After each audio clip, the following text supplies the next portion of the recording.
webconferencia, pero bueno, no hay problema, voy a volver a retomar. La idea es que pues quede claro. Entonces, muy buenas tardes para todos. Me presento, yo soy la tutora Marly Joana Moreno, tutora y directora del curso de alto rendimiento deportivo. Les estaba contando hace un momento pues que hoy en el CECAP Calito pues tenemos una actividad y desafortunadamente de pronto el sonido no es de lo mejor. Estaba conectada a mis audífonos, pero no me hacía escuchar. Yo soy licenciada en Educación Física, Recreación y Deportes, magíster en Educación. En este momento soy candidata a doctora en Ciencias de la Educación y en esta ocasión tengo la oportunidad de dirigir el curso de deporte de alto rendimiento.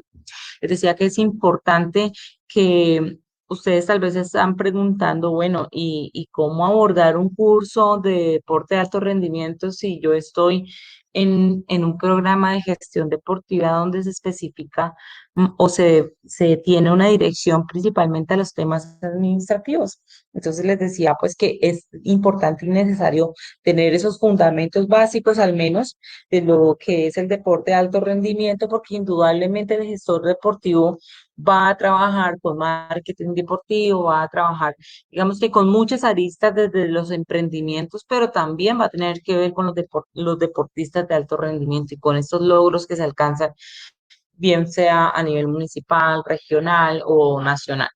Entonces, les descontaba que tenemos 5 pasos en este curso.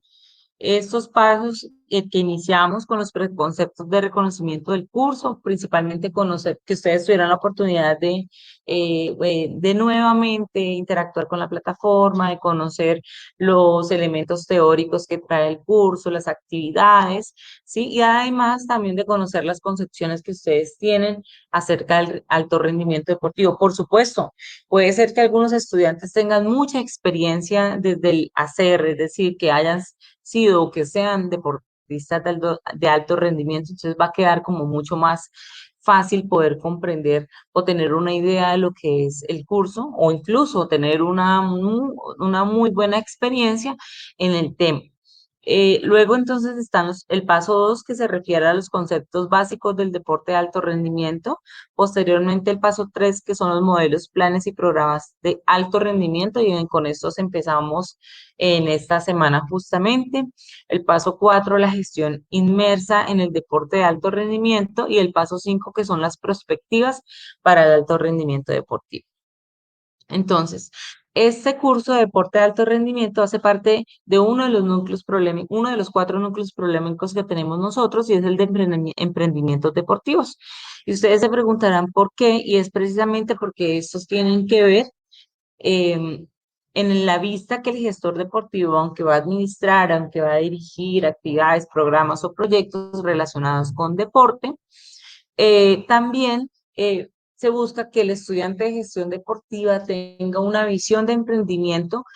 Hace unos días teníamos otra web en el curso de innovaciones tecnológicas y social media del deporte y hablábamos como el deporte ya no solamente se ve desde la visión de una oportunidad o de un derecho fundamental, sino también como una industria del deporte. Entonces, en ese tema de la industria del deporte está los emprendimientos deportivos, los cuales tienen que ver con, obviamente, con los resultados que puedan obtener los deportistas, en el entendido que algunos deportistas pues van a llegar hasta el alto rendimiento deportivo, no todos otros tal vez lleguen solamente hasta la fundamentación deportiva, otros se queden en la iniciación deportiva y otros solamente realicen actividades deportivas por salud o por generar hábitos de vida saludables.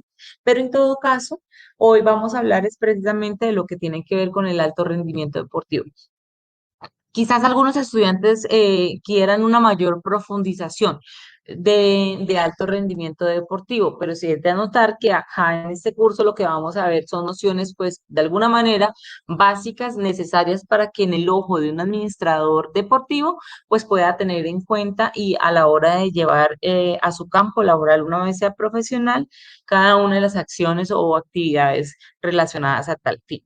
Entonces, iniciamos con una pregunta orientadora y es ¿cómo incide el deporte en el desarrollo social y económico de las comunidades y en las formas alternativas de organización y emprendimientos? Entonces, vamos a ver cómo vamos respondiendo en la medida que vayamos avanzando en la web en esta pregunta. Esta unidad número 1 es denominada Generalidades del deporte de alto rendimiento deportivo y vamos a abordar los siguientes contenidos. Uno son las generalidades del deporte de alto rendimiento y el deporte de altos logros, los conceptos básicos del entrenamiento deportivo y la identificación de deportes olímpicos y no olímpicos. Sin embargo, voy a tratar también de una vez de abordar lo que son los principios en el entrenamiento deportivo.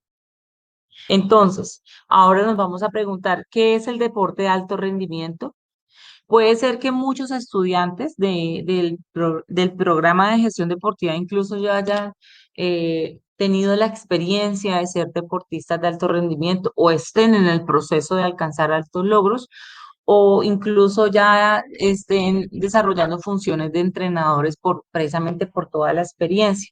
Pero también vamos a tener estudiantes que conocen un poco más de pronto de otros temas relacionados a la legislación deportiva, al deporte social comunitario, y por eso las nociones de aquí no pretendemos que el estudiante tenga claro inicialmente qué es el deporte de alto rendimiento. Entonces, ustedes ven una imagen de un atleta que está ahí, y no digo atleta solamente por el uniforme que pueda tener o porque está en un escenario deportivo, sino porque ustedes se dan cuenta de la forma física de este deportista, donde su estructura musculoesquelética evidencia que es una persona que está muy bien entrenada. Entonces, ¿qué es el deporte de alto rendimiento? Es aquel cuyo objetivo principal consiste en alcanzar el máximo rendimiento atlético en competiciones del más alto nivel, generalmente a nivel nacional, mundial u olímpico. Ahora bien, para que un deportista llegue al alto rendimiento no solamente requiere entrenarse o no solamente requiere exigirse, también requiere un apoyo interdisciplinar de profesionales que sin duda alguna pueden ayudarle al deportista a sacar lo mejor de sí en la disciplina que representa. Y estos pueden ser, por ejemplo, los médicos, los deportólogos, los psicólogos deportivos, los diferentes profesionales de la salud y obviamente profesionales en el área deportiva que trabajan las cargas laborales, que trabajan todos esos compendios para llegar al alto rendimiento deportivo. Y ahí juega un papel fundamental el gestor deportivo, tal vez que no esté de pronto de manera intrínseca como entrenador deportivo, y es la asignación de los recursos, porque indudablemente para poder llegar al alto rendimiento deportivo y que una persona o que un deportista puede dedicarse única y exclusivamente a su deporte, requiere una inversión estatal o una inversión de recursos para el sostenimiento, para tener una buena alimentación, para poder tener, digamos que la disponibilidad de tiempo total y entregada a la disciplina deportiva. Y además de eso, pues para poder vivir y también sostener a sus familias. De hecho, en el Ministerio del Deporte hay algunas becas para los deportistas de alto rendimiento, donde el Estado es como si les pagara un sueldo mensual, y con eso los deportistas pues se pueden dedicar única y exclusivamente a representar a pues a sus disciplinas deportivas y en este caso pues al país o a nivel regional si lo está haciendo. Entonces, ¿qué pasa si en el caso de que estuviese no estuviese el presupuesto requerido para lo que les digo? Pues sencillamente el deportista, por muy buenas habilidades físicas y psicomotoras que tenga, pues no va a poder dedicarse a entrenar o no va a alimentarse de la mejor forma porque no existen los recursos. Entonces, ahí juega un papel fundamental el gestor deportivo en darle la importancia y en la distribución del presupuesto para apoyar el deporte. Ahora, ¿qué es eso de los altos logros? Comprende los procesos integrales orientados hasta el perfeccionamiento de las cualidades y condiciones físico-técnicas de deportistas mediante el aprovechamiento de adelantos tecnológicos y científicos. Hace un momento decía que para llegar al alto rendimiento deportivo, aunque es importantísimo el talento y la capacidad que pueda tener el deportista, es necesario también el apoyo interdisciplinar. Entonces ahora vemos, por ejemplo, los estudios biomecánicos, el apoyo con las diferentes formas de entrenarse. Ejemplo, si hay un tenimesista, no es lo mismo lanzándole una bola otra persona o dos para que trabaje la velocidad o la reacción, sino que se tienen incluso robots para mejorar este tipo de habilidad y entre ellos diferentes aparatos, insumos tecnológicos pues que van a generar una mejor forma de entrenar, una mejor forma de respirar, una mejor forma de manejar la fuerza, la resistencia o lo que sea el caso, dependiendo del deporte. Ahora, entonces, ¿qué es eso del entrenamiento deportivo? ¿Cuál será el objetivo? ¿Ya? Entonces, este entrenamiento deportivo no puede ser algo que está desestructurado, entonces requiere una sistematización, una organización y una forma adecuada de establecer las actividades que permitan un desarrollo integral del atleta y el logro de sus objetivos deportivos. Integra los conocimientos científicos que no se permiten conocer que nos permiten conocer los efectos del ejercicio físico en las personas y nos da fundamentos teóricos y prácticos para preparar adecuadamente a los atletas, perdón. Entonces, la forma en la que se entrena, el momento en el que se entrena, la cantidad de tiempo, la dieta que el deportista debe tener, dependiendo en el momento que va a ser la competencia, dependiendo el tiempo que falta para la competencia o la forma física a la que se quiere llegar. Entonces, estas cargas físicas pues varían y eso es importante tenerlo en cuenta porque indudablemente un gestor deportivo al menos debe conocerlo de manera general. Continuemos entonces. Ahora, les decía que íbamos a hablar, ya haciendo anotación a lo que es el entrenamiento deportivo y a la estructura organizativa del mismo, vamos a hablar hoy de los principios. Entonces, están los principios del entrenamiento deportivo. Tenemos el principio de progresión de la carga, principio de intensidad del esfuerzo, principio de sobrecarga, principio de variabilidad y principio de individualización. Principio de carga y recuperación, principio de especificidad y principio de periodización. Entonces vamos a iniciar con el principio de progresión a la carga. ¿Qué será eso? ¿No? Entonces, a medida que entrenamos nuestro cuerpo, nuestro organismo, nuestro cuerpo va mejorando y se adapta a las cargas que recibe. Por eso debemos ir aumentándolas progresivamente, ya sea con el factor de intensidad o volumen. Esto dependiendo de la disciplina deportiva que se practique, ¿no? Pero entonces la progresión de la carga, si es en atletismo, por ejemplo, si es un deportista de fondo, entonces cómo se puede ir aumentando la distancia, cuáles son las frecuencias que está manejando el deportista, la cantidad de respiraciones, el tiempo que se gasta. Y en esa misma medida se puede ir aumentando, bien sea o si es la velocidad o si es la distancia, dependiendo de lo que se quiera alcanzar. Entonces, ese sería en términos generales lo que es el principio de la progresión de la carga. Luego entonces vamos con el principio de intensidad del esfuerzo. Para que el organismo mejore, se debe aplicar una carga de entrenamiento que cree un desequilibrio en nuestro organismo. De no ser así, el entrenamiento solo recibirá beneficios si esta sesión tiene un objetivo regenerativo. Y entonces, ¿a qué se refiere eso? Cuando un deportista siempre hace el mismo entrenamiento y de manera constante y no hay un cambio que enseñe al cuerpo, que propicie que el cuerpo tenga un desequilibrio, pues no va a pasar a un nivel más alto, porque siempre ya el cuerpo se adaptó, ya la carga, siempre la intensidad del esfuerzo gastado siempre es el mismo y no se espera nada más. De tal manera que si en un momento determinado va a tener una mayor exigencia, pues no va a poder reaccionar de la mejor manera y no va a tener tal vez los mejores resultados. Ahí continuaríamos con lo que es el principio de la sobrecarga. Yo les pido a ustedes excusas, estimados estudiantes, pues porque hoy estoy aquí en el centro y hay una actividad de amor y amistad que se está, hola John, muy buenas tardes, que se está realizando y esa actividad pues genera un poquito de sonido. Ahora, entonces vamos a abordar lo que es el principio de sobrecarga. ¿Qué será eso? Entonces, es decir, que para que una sesión de entrenamiento deportivo tenga una repercusión sobre el deportista, debe producir cierta fatiga sobre él. Solo con el estrés podemos percibir si hay un beneficio o no. Es decir, si normalmente un deportista es un caso aislado porque puede darse de muchas maneras, está levantando entre 25 y 28 kilogramos en un ejercicio determinado. ¿ya? Y se acostumbra a utilizar solamente ese peso y no hay un cambio del ejercicio, no hay una sobrecarga, es decir, un aumento en la carga que normalmente utilizan, pues la repercusión de mejora o de la capacidad, en este caso el deportista de levantamiento, no va a ser o no va a mejorar porque hay una adaptación, es parecido a lo que hablábamos de la intensidad del esfuerzo.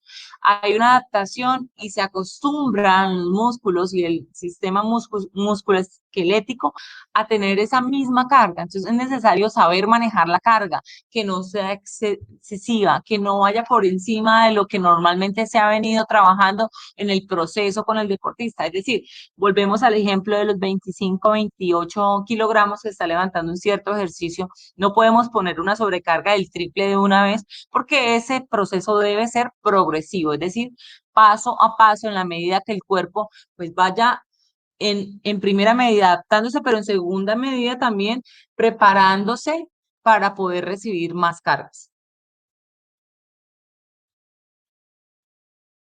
Ahora vamos a hablar de lo que es el principio de la variabilidad. Y entonces ustedes se preguntarán, bueno, ¿y cómo hacemos para variar en cierto deporte? Y es que precisamente el principio de variabilidad, como ya lo habíamos dicho, el entrenamiento deportivo es sistemático y estructurado. Y por supuesto, la variabilidad se debe planificar en sesiones de distinto volumen e intensidad, y así como ejercicios y recorridos variados para experimentar una mayor gama de estímulos, ya que si siempre realizamos el mismo tipo de entrenamiento, ya lo hemos dicho hace un momento, por ejemplo, de 60 minutos de carrera continua, ya a nuestro cuerpo normalmente se adapta y no hay ningún tipo de desequilibrio y tampoco no hay ningún tipo de mejoramiento. Entonces, si los entrenamientos de un velocista siempre se van a repetir solamente a velocidad, pues su entrenamiento solo se va a referir a eso. También es necesario que a pesar de que un deportista sea velocista, un atleta que sea velocista, en algunos momentos también debe trabajar algo de peso, en algunos momentos también debe trabajar no solamente velocidad, cambiar el escenario, no solamente corriendo, puede ir a trabajar a piscina, ¿sí? Entonces, esto genera estímulos y genera que el cuerpo pueda desempeñarse de la mejor manera cuando hay un cambio climático. Entonces, si por ejemplo siempre se entrena en climas fríos, este deportista va a tener una diferente reacción si la competencia es un clima caliente. Entonces, todo ese tipo de cosas, un entrenador deportivo y pues obviamente un gestor deportivo, al menos en términos generales, debería conocerlo para estar al tanto de todas las aristas que puedan salir en la gestión deportiva.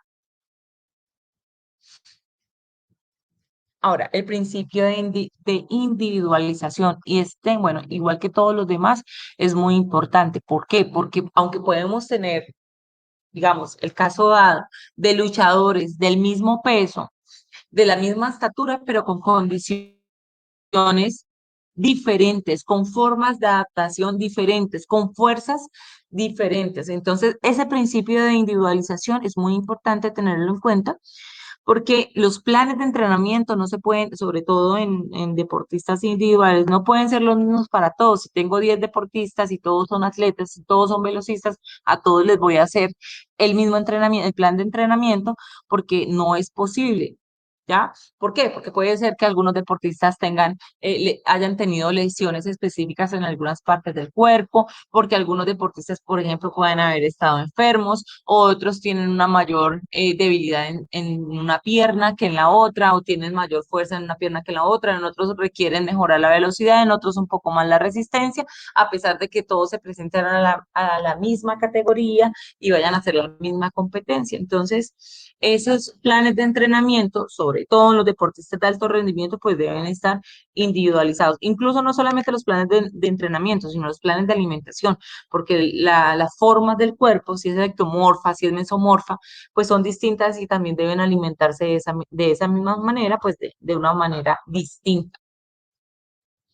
Está el principio de carga y recuperación, y ahí es cuando está lo que hay entre la carga y la recuperación es cuando hablamos de la supercompensación. ¿Qué es eso de la supercompensación? Es para que el organismo mejore, debe sufrir un estímulo que represente un desequilibrio. Y una vez haya sucedido esto, necesitará de un periodo de descanso para recuperarse y aumentar el estado de forma anterior al estímulo. Normalmente se espera que cuando hay una carga que se ha aplicado para alcanzar cierto objetivo, posteriormente de aplicar la carga y luego de realizar una muy buena recuperación, no siempre la recuperación es en estado de reposo, la recuperación puede ser un cambio en el entrenamiento, por ejemplo, disminuir la carga, menor tiempo de realización del entrenamiento, ¿sí?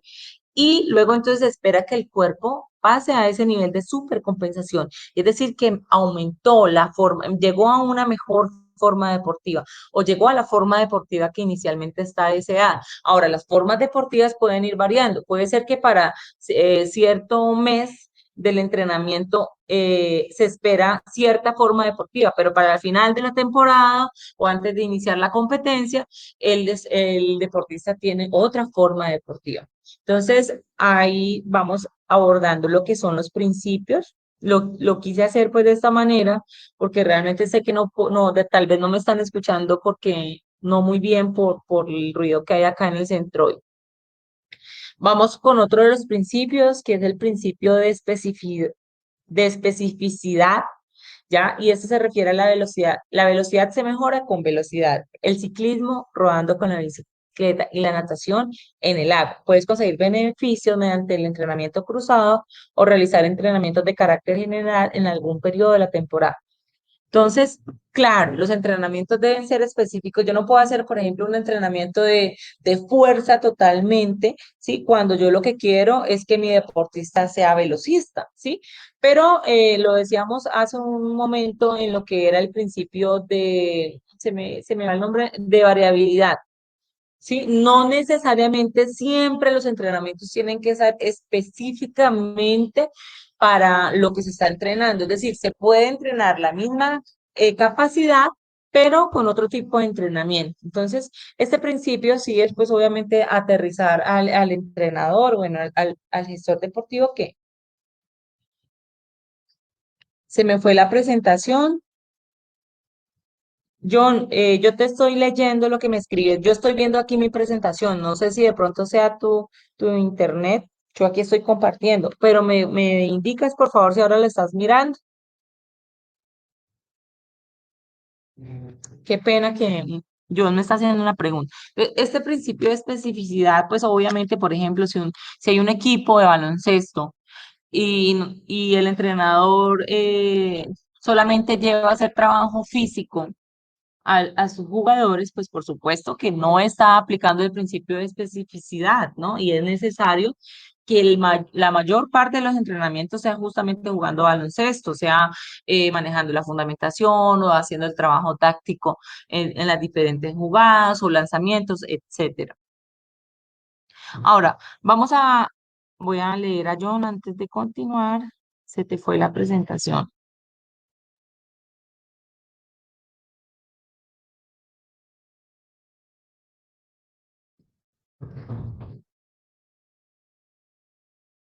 Bueno, voy a continuar y entonces vamos a hablar de lo que son los deportes olímpicos y de los no olímpicos.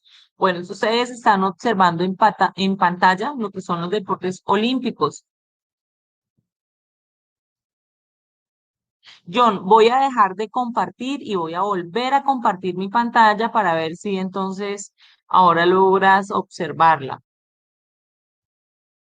¿Me confirmas, por favor, si ahora sí la estás observando?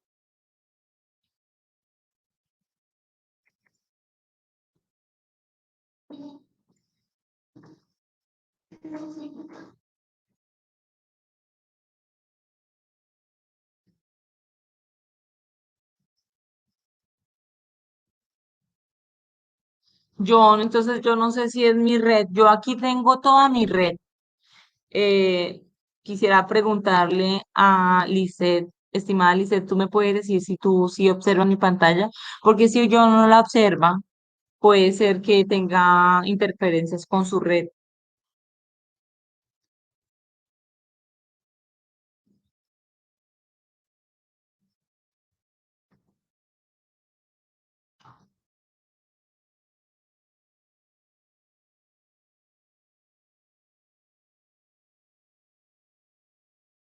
Listo, John, intenta salir y volver a ingresar a ver si tú puedes verlo, porque aquí parece que mi internet todo está muy bien y que estoy compartiendo pantalla.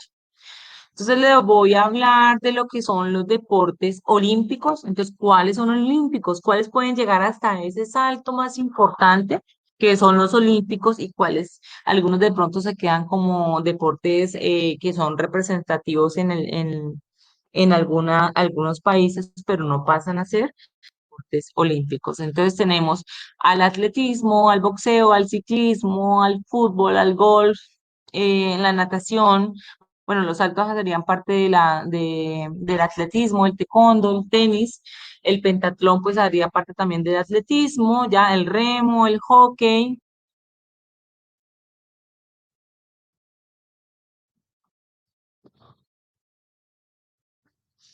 El rugby, el tenis de mesa, vela, vóley playa, waterpolo, voleibol, tiro olímpico, tiro con arco, triatlón, judo, lucha, halterofilia, eh, hipia, ya los diferentes tipos, gimnasia artística, gimnasia rítmica, gimnasia de trampolín, esgrima. Estos son los deportes olímpicos, es decir, que llegan a la posición más alta a nivel del mundo. Entonces, los que pueden tener una trascendencia hasta ese fin. Hay algunos deportes que solamente llegan a los nacionales o a los panamericanos, bueno, pero no alcanzan a llegar a los deportes olímpicos. Ahora vamos a hablar de lo que son los deportes no olímpicos. Podríamos decir que los deportes se dividen en dos grandes grupos, unos que son los olímpicos, que son los que acabamos de mencionar y pues no vamos a ahondar en ellos porque este digamos que un trabajo que ustedes fácilmente pueden visualizar en cualquier medio, ya para saber de qué se trata, pero sí que los tengan en la retina en términos generales para saber cuáles son los olímpicos y cuáles no. Y entonces, les decía, ese otro grupo son los que no son olímpicos. Eh, Algunos, por ejemplo, han participado en algunos momentos como en exhibición, otros están en proceso, por ejemplo, ¿ya? Están en proceso para llegar a ser deportes olímpicos y están en ese proceso, pero en este momento solamente podemos reconocer como deportes olímpicos los que hasta el momento pues están dados.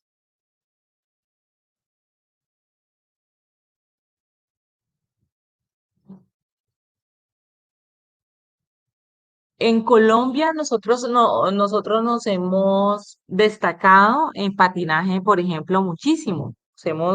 Creo que Colombia tiene muy buenos patinadores, tiene un proceso bastante adelantado con el patinaje, ¿ya? Pero ese patinaje sobre ruedas no hace parte de las disciplinas que compiten en los Juegos Olímpicos, ¿ya? Hasta el momento, pues no se ha hecho. Es un claro ejemplo. Si un gestor deportivo desea que poder tener deportistas y que lleguen hasta las instancias olímpicas, si lo estaba mirando desde el patinaje, pues no, hasta el momento no va a ser posible. Entonces, ¿cuáles son esos primeros? Por ejemplo, el cricket. Se trata de un deporte más popular en Asia, Australia e Inglaterra, pero que aún no ha sido aceptado en los Juegos Olímpicos. El béisbol y el softball, por ejemplo, hay países que tienen un muy buen nivel de béisbol, pero no son deportes que aunque son muy populares en Estados Unidos, Centroamérica y Japón, pero ninguno de esos dos, de béisbol y softball, son olímpicos. El squash, uno de ellos también, pues tampoco es uno de los deportes que hasta el momento pues no se ha convertido en un deporte olímpico, ¿ya? Se espera porque se está en ese proceso pues que próximamente esté. Los bolos también, ¿no? Tampoco, aunque es un deporte bien reconocido, pues todavía no está. Ellos estuvieron en una edición especial de Juegos Olímpicos en 1988, pero llegaron solamente hasta el punto de demostración. Las artes marciales mixtas. Hace unos días el país se estremecía con un deportista que falleció de boxeo, que falleció precisamente por la cantidad de heridas y contusiones que tuvo en uno de sus competencias. Y entonces aquí es cuando uno pues uno se pregunta hasta qué punto es coherente que un deportista se exija tanto y sea tan peligroso que llegue al punto de morirse.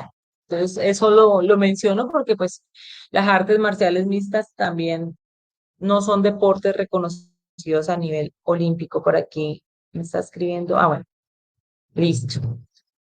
Tenemos también dentro de los que no son reconocidos como olímpicos, el fútbol americano, ¿ya? También súper reconocido en Estados Unidos, el billar, incluso son juegos y deportes que practican cotidianamente en Colombia, el billar es uno de ellos.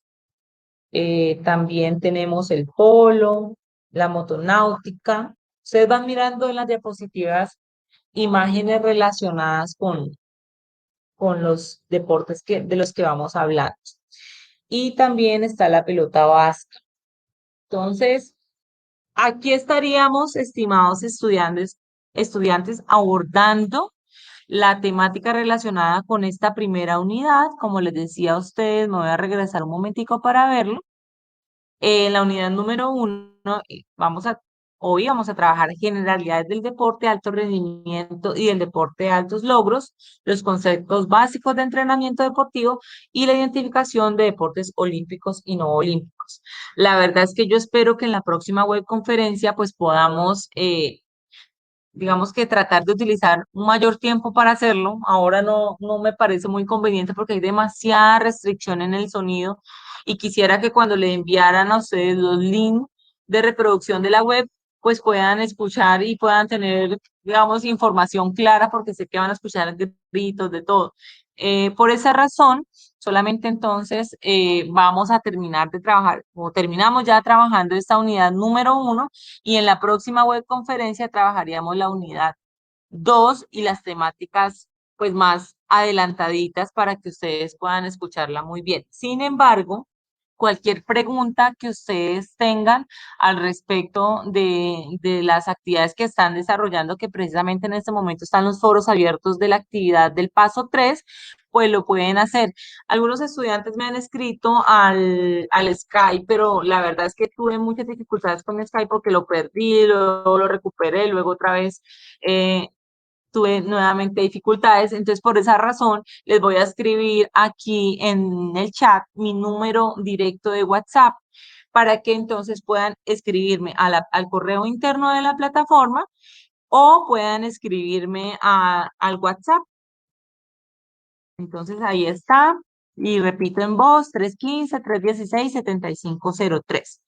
John, no sé si tengas alguna pregunta que te la pueda resolver o si ha quedado claro. Hola, profe, buenas tardes. No, no, señora, ha quedado claro. Listo, John. Entonces, muchísimas gracias. Igual tengo los canales abiertos de los foros o a mi teléfono, o me pueden escribir, bueno, por la plataforma para si surge alguna duda. Bueno, profe, gracias. Bueno, un abrazo y que estés muy bien. Saludos. Muchas gracias, Lisette, Gracias, muy, profe. muy amable. Me disculpan, hay mucho ruido, de verdad.